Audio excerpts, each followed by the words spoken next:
Hello tout le monde. Aujourd'hui, je suis dehors. J'espère que ça va aller. Je voudrais vous parler d'un sujet qui est la notion de vérité chez les femmes. C'est un sujet qui est un peu touchy, je pense, mais qui est important d'aborder de manière frontale et directe. Donc, je vais essayer de faire ça, et surtout avec la tête froide, c'est-à-dire sans être dans l'émotionnel, sans dire c'est bien, c'est mal, et juste expliquer certaines réalités. Je vous invite à faire de même, vraiment essayer de prendre les choses avec distance, avec humilité, et à voir que c'est pour vous aider, c'est pas pour vous enfoncer que je dis tout ça.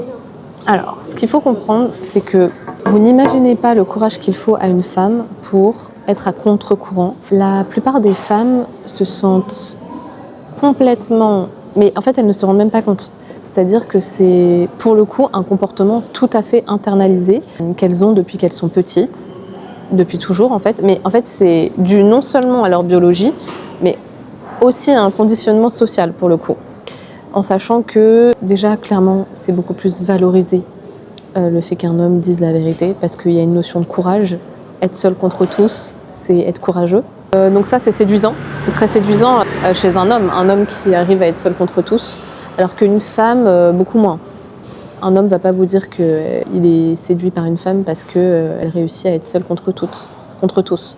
C'est pas forcément la qualité première qu'un homme va souligner chez une femme. Dire la vérité, être sincère, c'est être courageux. Et les femmes vont être encouragées à être lisses, parce que c'est vrai qu'elles ont peur qu'on leur reproche le fait qu'elles soient un peu authentiques et qu'elles sortent du lot. Et je pense que c'est vraiment aussi quelque chose qui est de l'ordre de la biologie. C'est-à-dire que biologiquement, les femmes donnent la vie. Donc, elles sécrètent des hormones associées à cette capacité de donner la vie. Et du coup, ces hormones-là, elles ne sont pas du tout propices à la capacité à être incisif, à être aussi impulsif, même si elles peuvent avoir une forme d'impulsivité, évidemment, les femmes. Mais ça ne va pas être dans la conquérance. Clairement, on sait que la testostérone, elle a un rôle capital dans cette capacité à s'affirmer, à être leader, à être dans les compétitions. Et par exemple, il suffit d'être dans une réunion. Moi, j'ai travaillé dans le social. Je peux vous dire qu'il y a 80 ou 90% de femmes dans ces domaines. Et il suffit d'être dans une réunion dans le social pour comprendre comment fonctionnent les femmes. C'est-à-dire qu'il y a vraiment cette idée que plus on est d'accord, plus on est forte. C'est comme ça, en fait. Les femmes ne se contredisent pas pour le plaisir, en fait. Les femmes ne se contredisent pas. Les hommes peuvent se contredire par jeu. Les femmes, si elles se contredisent, c'est un drame, hein. Parce que ça veut dire qu'elles perdent la cohésion sociale. Et du coup, il y a aussi une certaine susceptibilité de la part des femmes par rapport à ça.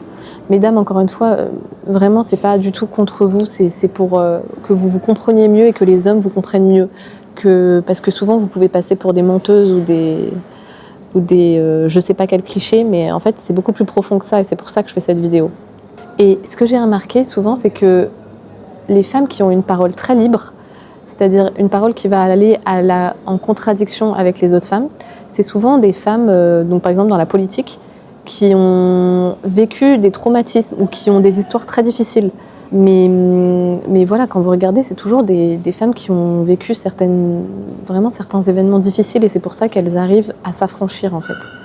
Et souvent, elles ont été aussi déçues par des groupes de femmes, et du coup, elles décident en fait d'arrêter de se taire, en fait, et de parler et d'être elles-mêmes. Mais ça demande un effort mais considérable pour ces femmes-là, vraiment. Je pense que les hommes ne se rendent absolument pas compte de ça. Encore une fois, on est dans une société où être bien avec tout le monde, être en cohésion dans les idées, c'est hyper important, et c'est de plus en plus important, et c'est de plus en plus valorisé. Donc ça concerne aussi beaucoup d'hommes, hein. Mais vraiment, pour vous dire, c'est quelque chose que les femmes vivent énormément. Il y a un exemple qui est très concret, c'est cette vidéo que je vais vous mettre là, juste après, où il y a ce jeune homme qui est dans la rue et qui a la photo d'une femme entre les mains. Et en fait, il demande aux femmes dans la rue qu'est-ce qu'elles pensent de cette femme sur la photo, qu'est-ce qu'elle pourrait changer pour être mieux physiquement. Et il n'y en a pas une qui dit vraiment les termes. Pourrait faire pour être plus belle. Non, mais elle est derrière. Non, j'ai juré, elle est pas derrière, t'inquiète. Non, vraiment. Changer de lunettes, ouais. Faire une coupe de cheveux, genre, je sais pas, style carré plongeant ou je sais pas. Et je sais pas, trouver son style, genre. Ouais, acheter des plus beaux habits. Tu veux qu'on dise quoi? Non, bah rien, je te demande. Mettre des habits qui la mettent en valeur. Okay. Par rapport à son changer de style. Oui, voilà, c'est ça. Voilà. D'accord, c'est tout? Oui. Bah ouais. Elle est très belle comme elle est, c'est juste s'adapter au style d'aujourd'hui, genre, c'est tout. Il n'y a pas de... Mais je sais pourquoi tu poses la question. Il est vraiment typique cet exemple chez les femmes, c'est qu'elles vont vous parler de sororité, et ça c'est aussi, il y a eu ce concept de sororité. Mais pourquoi les femmes ont eu besoin de créer un concept déjà pour se dire solidaires entre elles? Est-ce qu'il y a un concept masculin pour dire ça? Non, parce que les hommes n'ont pas besoin de se prouver qu'ils sont solidaires entre eux. Alors que nous, on aurait besoin de le prouver par un concept qui est la sororité. Mais excusez-moi, mais les femmes n'ont jamais été solidaires entre elles. La seule fois où ça existe, c'est quand elles sont face à un danger mortel. Mais généralement, s'il n'y a pas de danger vraiment mortel ou un danger vraiment qui les met dans une grande insécurité, elles ne seront pas forcément solidaires. Hein. Donc, évidemment, je fais des généralités ici, donc voilà, ne prenez pas tout personnellement. Mais voilà, en grande majorité, c'est ce qu'on peut voir. On a aussi tendance à dire que c'est la société qui influence les femmes à choisir tel métier et pas un autre. Mais depuis que les femmes ont le choix de tous les métiers possibles et inimaginables, les chiffres montrent clairement que les femmes s'orientent toujours vers des métiers qui sont plus liés à l'humain. Ce que je dis, ça doit vraiment influencer aucune femme. Vous faites ce que vous voulez. Au contraire, moi, je suis pour la liberté. Et je suis tellement pour la liberté que je m'autorise à dire tout ce que je dis. Donc faites de même pour vous, je n'enferme personne. J'explique des comportements pour aider justement à comprendre en fait certains mécanismes et pour le coup à vivre une cohésion en vérité. Les femmes vivent pour les relations sociales. Les femmes adorent parler des relations humaines et en fait c'est instinctif, c'est tellement puissant dans le cœur de la femme de se faire comprendre et de comprendre les autres humains que vous regardez les chiffres, dans tous les métiers du social, les métiers humains, les femmes restent majoritaires. Les femmes restent majoritaires dans tous ces métiers, dans les métiers d'aide-soignante, c'est 90% je crois. Je crois que je vous mettrai les chiffres, mais je crois que c'est 70 ou 75% des femmes qui sont dans les métiers humains. Donc pourtant, les femmes ont le choix aujourd'hui. Elles ont tous les choix. Pourtant, les femmes ont le choix et elles restent toujours dans ces mêmes métiers. Donc, c'est qu'il y a bien une raison. Personne ne les force. Les hommes se dirigent beaucoup plus vers ce qui est matériel, vers les objets, et les femmes se dirigent beaucoup plus vers les relations, vers le relationnel. C'est pour ça que les hommes sont plus que surreprésentés dans les métiers ouvriers, dans les métiers liés à la construction, liés à l'automobile, parce que les hommes sont beaucoup plus dirigés vers l'objet, les objets. Donc, ça montre à quel point les femmes vivent pour les relations, les femmes vivent pour aimer. Les hommes aussi, évidemment, et les hommes, ça ne veut pas dire que les hommes doivent rester des gros durs et détester tout ce qui est humain, bien sûr que non. Mais en fait, j'essaie juste de vous expliquer pourquoi il y a cette tendance chez les femmes à vraiment lisser leurs propos et même parfois à mentir, en fait. Et à ne pas réussir à se détacher, en fait, du regard des autres pour penser par elles-mêmes. Ça, c'est vraiment une réalité dont on peut mettre vraiment énormément de temps à se rendre compte. Et voilà, moi, je sais que ce que je dis là, je vais être fortement attaquée par plein de femmes. Et je commence à l'assumer, mais ça demande du courage, en fait. Ça demande beaucoup de courage. Voilà. Je vous disais aussi tout à l'heure, les femmes ont vraiment cette réalité biologique de donner la vie.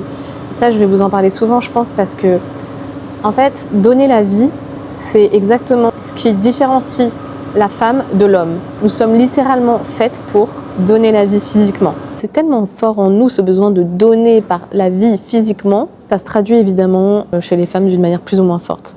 Mais excusez-moi, il y a une explosion là des bébés reborn parce que beaucoup de femmes se mentent à elles-mêmes en disant qu'elles ne veulent pas donner la vie et elles se retrouvent à acheter des faux bébés pour pallier à ce cruel manque de maternité. Donc je voulais aussi vous dire un autre truc. Ouais, donc attendez, désolée, je fais un peu des sauts de mouton, mais je voulais reparler de la sororité par rapport au fait que si une femme est contre un groupe de femmes, c'est-à-dire si elle se retrouve contre un groupe de femmes, quand vous n'êtes pas d'accord avec le groupe, d'une manière ou d'une autre, vous avez brisé quelque chose dans le groupe. Vous avez brisé quelque chose dans les relations. Mais ça se ressent d'une manière si forte, c'est impressionnant. Et moi, je l'ai énormément vécu, ça. Je suis sûre que je ne suis pas la seule. Dites-nous en commentaire, mesdames, si vous voyez ce dont je parle. Donc ces femmes-là qui se retrouvent contre le groupe sont souvent des femmes qui sont seules ou qui commencent à avoir des amis plutôt masculins. Sauf que c'est compliqué pour une femme d'avoir des amis hommes. Donc souvent elles sont seules en fait.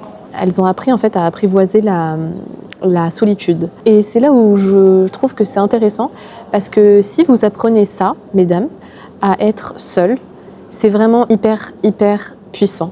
C'est hyper puissant parce que vous allez commencer déjà à développer une relation profonde avec Dieu, à développer aussi un moyen d'être vraiment vous-même, d'avoir cette vraie indépendance, cette vraie liberté intérieure. Et en fait, à ce moment-là, vous allez pouvoir aussi vous tourner vers des relations profondes et sincères et saines. Donc en fait, la solitude, ça vous invite vraiment à une relation profonde avec Dieu, ça vous invite à ne plus jouer un rôle et à ne plus vivre pour la validation extérieure.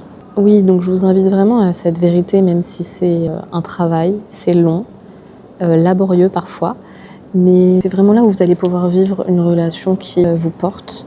Et en fait, plus vous allez développer cette capacité à vous faire confiance, plus vous allez développer cette capacité d'intuition. Vous allez comprendre des situations que les gens ne comprennent pas, vraiment. Et en fait, ça va vous aider aussi dans votre rôle de mère, si vous voulez être mère. Ou de femme, d'épouse aussi, et d'humaine, tout simplement, de femme. En tant que femme, mère et épouse, vous allez développer cette capacité en fait très féminine de l'intuition. C'est vraiment un repos de faire confiance à son intuition parce que vous n'êtes plus tout le temps dans le cérébral, vous n'êtes plus tout le temps en train de vous stresser à savoir est-ce que j'ai mal dit, est-ce que j'ai mal fait. Juste vous faites confiance à Dieu et votre intuition, c'est-à-dire votre instinct. Et vous allez pouvoir démêler beaucoup de situations dans vos relations amicales, dans vos relations amoureuses, et même pour vous-même en fait, pour vos difficultés pour vous-même. Donc ça, c'est vraiment un truc auquel je voudrais vous encourager. Oui, j'ai bien aimé parce que j'ai écouté un peu le début de l'encyclique du pape François Dilexit Nos. Je vous invite vraiment à l'écouter. Bon, je ne l'ai pas fini, mais c'est magnifique. Ça parle de cette vérité justement du cœur, où le pape François dit « Vivante est la parole de Dieu, efficace, elle peut juger les sentiments et les pensées du cœur. » C'est ce que je vous disais par rapport à l'intuition. Il nous parle ainsi d'un sens du cœur qui se trouve derrière toute apparence, dire la vérité. Ah oui, alors après il y a l'exemple de Samson et Dalila. C'est pourquoi Dalila disait à Samson qu'il ne lui révélait pas le secret de sa force. « Comment peux-tu dire que tu m'aimes alors que ton cœur n'est pas avec moi ?» Et donc le pape commente en disant « Ce n'est que lorsqu'il lui confie son secret tout caché qu'elle comprit qu'il lui avait ouvert tout son cœur. Cette vérité propre à toute personne est souvent cachée sous beaucoup de feuilles mortes, au point qu'il est difficile de se connaître soi-même, plus difficile encore de connaître l'autre. Le cœur est rusé, plus que tout, et pervers, qui peut le pénétrer ?» Ça, c'est vraiment une réalité où on voit qu'en fait, je pense que tout le monde peut se sentir concerné. On est très attaché à la bienséance, à être bien avec tout le monde, mais la réalité, c'est que si on ne fait pas ce travail de vérité, ça nous empêche d'être en relation avec l'autre, comme Dalila, là, qui est empêchée parce que Samson ne lui donne pas son secret. Finalement, il n'est pas sincère avec elle. Voilà, je voudrais finir là-dessus. J'espère que ça vous a plu, et abonnez-vous. Je vous dis à bientôt. Bye. Je suis contente, j'ai réussi à faire ma petite vidéo dehors. Normalement, je galère pas mal, mais là, j'ai trouvé un bon endroit. Bye.